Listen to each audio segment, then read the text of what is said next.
Hello and welcome to Public Domain Dad, where I read a book from the public domain like I read to my kids.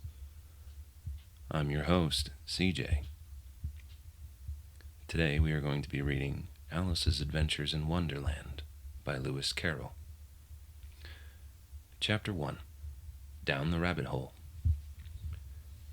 Alice was beginning to get very tired of sitting by her sister on the bank and of having nothing to do. Once or twice she had peeped into the book her sister was reading, but it had no pictures or conversations in it. What is the use of a book, thought Alice, without pictures or conversations? So she was considering in her own mind, as well as she could, for the day made her feel very sleepy and stupid, whether the pleasure of making a daisy chain would be worth the trouble of getting up and picking daisies, when suddenly a white rabbit with pink eyes ran close by her. There was nothing so very remarkable at that, nor did Alice think it so very much out of the way to hear the rabbit say to itself, oh dear, I shall be too late." But when the rabbit actually took a watch out of its waistcoat pocket and looked at it and then hurried on, Alice started to her feet, for it flashed across her mind that she had never before seen a rabbit with either a waistcoat pocket or a watch to take out of it. And, burning with curiosity, she ran across the field after it, and was just in time to see it pop down a large rabbit hole under the hedge. In another moment, down went Alice after it. The rabbit hole went straight on like a tunnel for some way, and then dipped suddenly down, so suddenly that Alice had not a moment to think about stopping herself before she found herself falling down what seemed to be a very deep well. Either the well was very deep, or she fell very slowly, for she had plenty of time, as she went down, to look about her. First she tried to make out what she was coming to, but it was too dark to see anything. Then she looked at the sides of the well and noticed that they were filled with cupboards and bookshelves. Here and there she saw maps and pictures hung upon pegs. She took down a jar from one of the shelves as she passed. It was labeled Orange Marmalade, but to her great disappointment, it was empty. She did not like to drop the jar, so she managed to put it on one of the cupboards as she fell past. Down, down, down. Would the fall never come to an end? There was nothing else to do, so Alice began talking to herself. Dinah'll miss me very much tonight, I should think. Dinah was the cat. I hope they'll remember her saucer of milk at tea time. Dinah, my dear, I wish you were down here with me. Alice felt that she was dozing off when suddenly, thump, thump, down she came upon a heap of sticks and dry leaves, and the fall was over. Alice was not a bit hurt, and she jumped up in a moment.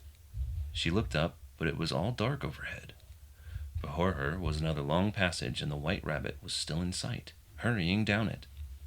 There was not a moment to be lost. Away went Alice like the wind, and was just in time to hear it say, as it turned a corner, oh, my ears and whiskers, how late it's getting. She was close behind it when she turned the corner, but the rabbit was no longer to be seen. She found herself in a low hall, which was lit up by a row of lamps hanging from the roof. There were doors all round the hall, but they were all locked, and when Alice had been all the way down one side and up the other, trying every door, she walked sadly to the middle, wondering how she was ever to get out again. Suddenly she came upon a little table. It was made of solid glass. There was nothing on it but a tiny golden key, and Alice's first idea was that this might belong to one of the doors to the hall, but alas, either the locks were too large or the key was too small. But at any rate, it would not open any of them. However, the second time round she came upon a low curtain she had not noticed before, and behind it was a little door about 15 inches high. She tried the little golden key in the lock, and to her great delight, it fitted. Alice opened the door and found that it led to a small passage, not much larger than a rat hole. She knelt down and looked along the passage to the loveliest garden you ever saw. How she longed to get out of the dark hall and wander among those beds of bright flowers and those cool fountains, but she could not even get her head through the doorway. "Oh," said Alice, How I wish I could shut up like a telescope. I think I could, if I only knew how to begin." Alice went back to the table, half hoping she might find another key on it, or at any rate, a book of rules for shutting people up like telescopes. This time she found a little bottle on it, "which was certainly not here before," said Alice. And tied round the neck of the bottle was a paper label with the words, "Drink me," beautifully printed on it in large letters. "No, I'll look first," she said, "and see whether it's marked poison or not." For she had never forgotten that if you drink a bottle marked poison, it is almost certain to disagree with you sooner or later. However, this bottle was not marked poison, so Alice ventured to taste it, and finding it very nice. It had a sort of mixed flavor of cherry tart, custard, pineapple, roast turkey, toffee, and hot buttered toast. She very soon finished it off. "What a curious feeling," said Alice. "I must be shutting up like a telescope." And so it was indeed. She was now only 10 inches high, and her face brightened up at the thought that she was now the right size for going through the little door into that lovely garden. After a while, finding that nothing more happened, she decided on going into the garden at once. But alas for poor Alice! When she got to the door, she found she had forgotten the little golden key, and when she went back to the table for it, she found she could not possibly reach it. She could see it quite plainly through the glass. She tried her best to climb up one of the legs of the table, but it was too slippery, and when she had tired herself out with trying, the poor little thing sat down and cried. "Come, there's no use in crying like that," said Alice to herself rather sharply. "I advise you to leave off this minute." She generally gave herself very good advice, though she very seldom followed it, and sometimes she scolded herself so severely as to bring tears into her eyes. Soon her eye fell on a little glass box that was under the table. She opened it and found in it a very small cake, on which the words, "Eat me," were beautifully marked in the currants. "Well, I'll eat it," said Alice, "and if it makes me grow larger, I can reach the key, and if it makes me grow smaller, I can creep under the door. So either way I'll get to the garden, and I don't care which happens." She ate a little bit and said anxiously to herself, "Which way, which way?" holding her hand on the top of her head to feel which way she was growing, and was quite surprised to find that she remained the same size. So she set to work and very soon finished off the cake. Chapter 2. The Pool of Tears. "Curiouser and curiouser," cried Alice. She was so much surprised that for the moment she quite forgot how to speak good English. "Now I'm opening out like the largest telescope that ever was. Goodbye, feet. Oh, my poor little feet. I wonder who will put on your shoes and stockings for you now, dears. I shall be a great deal too far off to trouble myself about you." Just at this moment her head struck against the roof of the hall. In fact, she was now rather more than 9 feet high, and she at once took up the little golden key and hurried off to the garden door. Poor Alice! It was as much as she could do, lying down on one side, to look through into the garden with one eye. But to get through was more hopeless than ever. She sat down and began to cry again. She went on shedding gallons of tears until there was a large pool all around her and reaching halfway down the hall. After a time, she heard a little pattering of feet in the distance, and she hastily dried her eyes to see what was coming. It was the White Rabbit returning, splendidly dressed, with a pair of white kid gloves in one hand and a large fan in the other. He came trotting along in a great hurry, muttering to himself, "Oh, the Duchess, the Duchess! Oh, won't she be savage if I've kept her waiting?" When the rabbit came near her, Alice began in a low, timid voice, "If you please, sir." The rabbit started violently, dropped the white kid gloves and the fan, and scurried away into the darkness as hard as he could go. Alice took up the fan and gloves, and she kept fanning herself all the time as she went on talking. "Dear, dear, how queer everything is today. And yesterday things went on just as usual. Was I the same when I got up this morning? But if I'm not the same, the next question is, who in the world am I? That's the great puzzle. As she said this, she looked down at her hands and was surprised to see that she had put on one of the rabbit's little white kid gloves while she was talking. How can I have done that? She thought. I must be growing small again. She got up and went to the table to measure herself by it, and found that she was now about 2 feet high, and was going on shrinking rapidly. She soon found out that the cause of this was the fan she was holding, and she dropped it hastily, just in time to save herself from shrinking away altogether.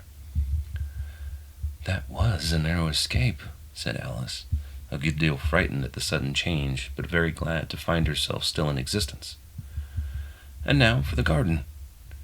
And she ran with all speed back to the little door, but, alas, the little door was shut again, and the little golden key was lying on the glass table as before. Things are worse than ever, thought the poor child, for I never was so small as this before, never.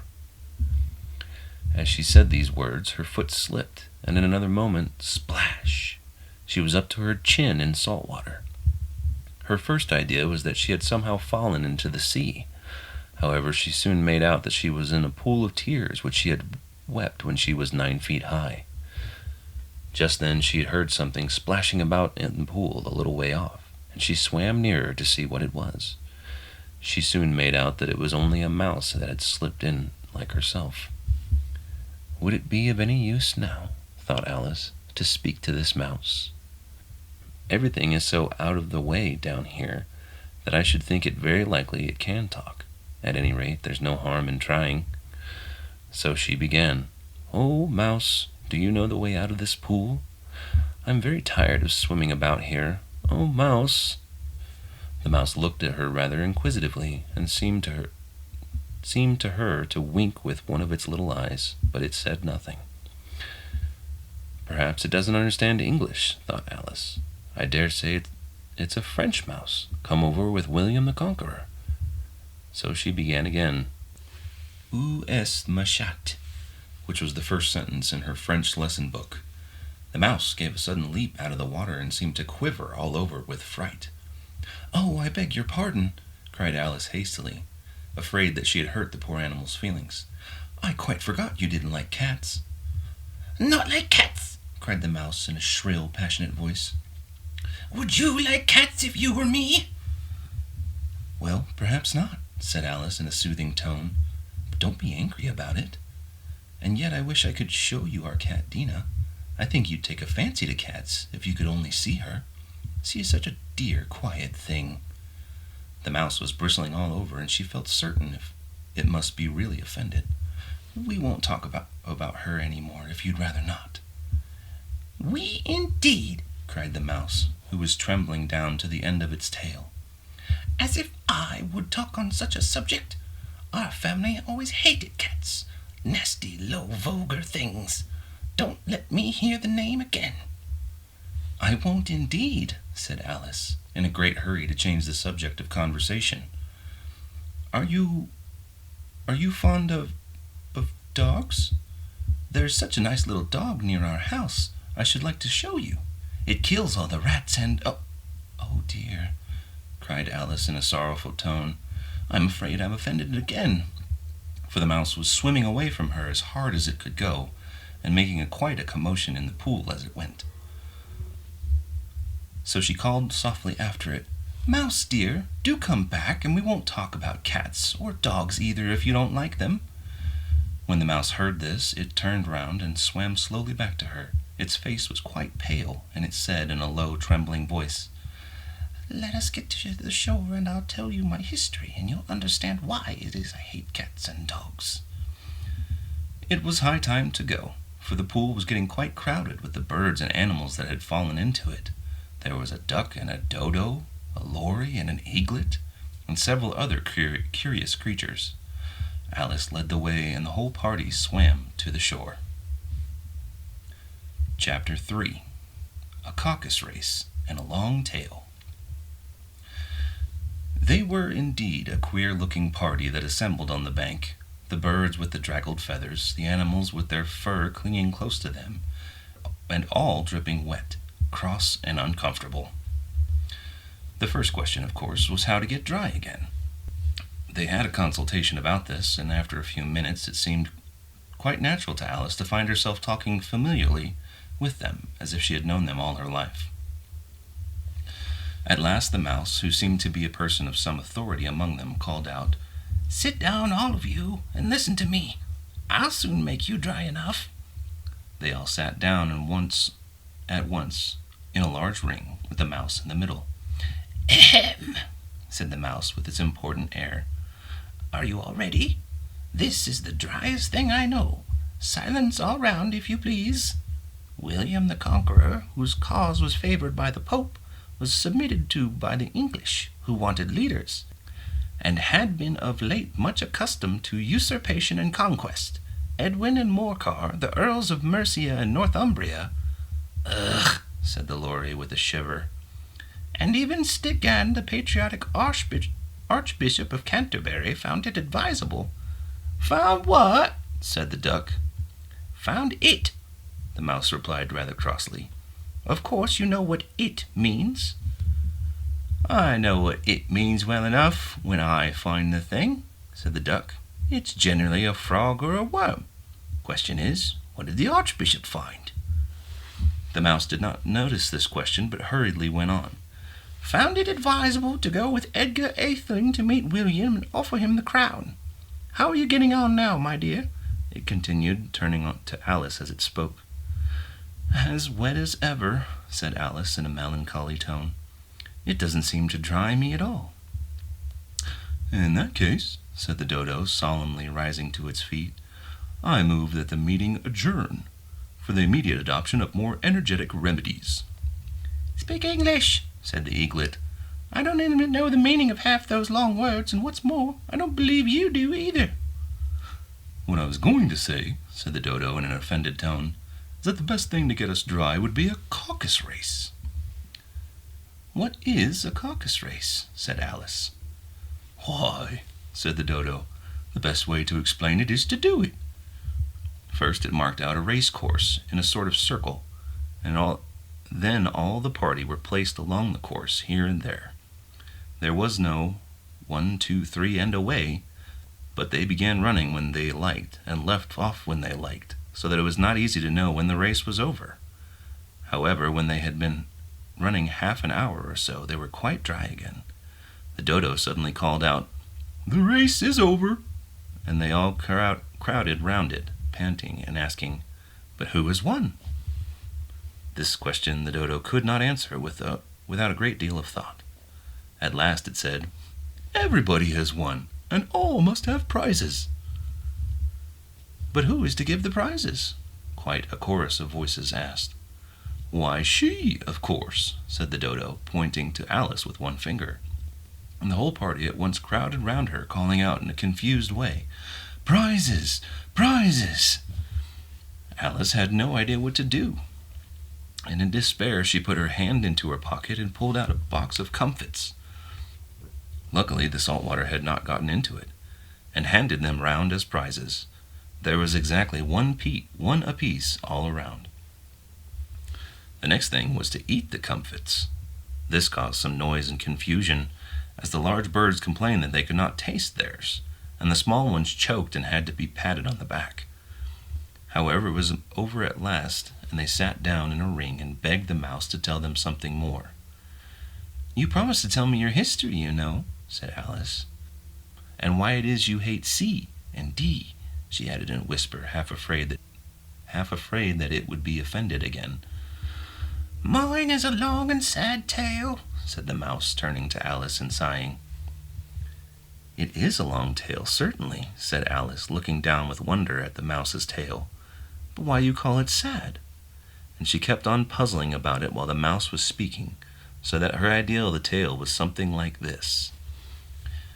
"Fury said to a mouse that he met in the house, 'Let us both go to the law. I will prosecute you. Come, I'll take no denial. We must have a trial. For really this morning I've nothing to do,' said the Mouse to the cur. Such a trial, dear sir, with no jury or judge would be wasting our breath. I'll be judge, I'll be jury, said cunning old Fury. I'll try the whole cause and condemn you to death. You are not attending, said the mouse to Alice severely. What are you thinking of? I beg your pardon, said Alice very humbly. You had got to the fifth bend, I think? You insult me by talking such nonsense, said the mouse, getting up and walking away. Please come back and finish your story, Alice called after it, and the others all joined chorus. Yes, please do. But the mouse only shook its head impatiently and walked a little quicker. I wish I had Dina, our cat, here, said Alice. This caused a remarkable sensation among the party. Some of the birds hurried off at once, and a canary called out in a trembling voice to its children, Come away, my dears, it's high time you were all in bed. On various pretexts they all moved off, and Alice was soon left alone. I wish I hadn't mentioned Dina. Nobody seems to like her down here, and I'm sure she's the best cat in the world. Poor Alice began to cry again, for she felt very lonely and low-spirited. In a little while, however, she again heard a little pattering of footsteps in the distance, and she looked up eagerly. Chapter 4. The Rabbit Sends in a Little Bill. It was the White Rabbit, trotting slowly back again and looking anxiously about as it went, as if it had lost something. Alice heard it muttering to itself, The Duchess, the Duchess! Oh, my dear paws! Oh, my fur and whiskers! She'll get me executed as sure as ferrets are ferrets. Where can I have dropped them, I wonder? Alice guessed in a moment that it was looking for the fan and the pair of white kid gloves that she very good-naturedly began hunting about for them. But they were nowhere to be seen. Everything seemed to have changed since her swim in the pool, and the great hall with the glass table and the little door had vanished completely. Very soon the rabbit noticed Alice and called to her in an angry tone, Why, Mary Ann, what are you doing out here? Run home this moment and fetch me a pair of gloves and a fan. Quick now. He took me for his housemaid, said Alice as she ran off. How surprised he'll be when he finds out who I am. As she said this, she came upon a neat little house, on the door of which was a bright brass plate with the name W. Rabbit engraved upon it. She went in without knocking and hurried upstairs, in great fear lest she should meet the real Mary Ann and be turned out of the house before she had found the fan and gloves. By this time Alice had found her way into a tidy little room with a table and a window, and on it a fan and 2 or 3 pairs of tiny white kid gloves. She took up the fan and a pair of the gloves and was just going to leave the room when her eyes fell upon a little bottle that stood near the looking-glass. She uncorked it and put it to her lips, saying to herself, I do hope it'll make me grow large again, for really, I am quite tired of being such a tiny little thing. Before she had drunk half the bottle, she found her head pressing against the ceiling, and had to stoop to save her neck from being broken. She hastily put down the bottle, remarking, That's quite enough. I hope I shan't grow any more. Alas, it was too late to wish that. She went on growing, and very soon she had to kneel down on the floor. She still went on growing, and as a last resource she put one arm out of the window and one foot up on the chimney and said to herself, Now I can do no more. Whatever happens, what will become of me? Lucky for Alice, the little magic bottle had now had its full effect, and she grew no larger. After a few minutes she heard a voice outside and stopped to listen. Mary Ann, Mary Ann, said the voice, fetch me my gloves this moment. Then came a little pattering of feet on the stairs. Alice knew it was the rabbit coming to look for her, and she trembled until she shook the house, quite forgetting that she was now about 1,000 times as large as the rabbit and had no reason to be afraid of it. Presently the rabbit came up to the door and tried to open it. But as the door opened inwards and Alice's elbow was pressed hard against it, that attempt proved a failure. Alice heard it say to itself, Then I'll go around and get in the window. That you won't, thought Alice, and After waiting till she fancied she heard the rabbit just under the window, she suddenly spread out her hand and made a snatch in the air.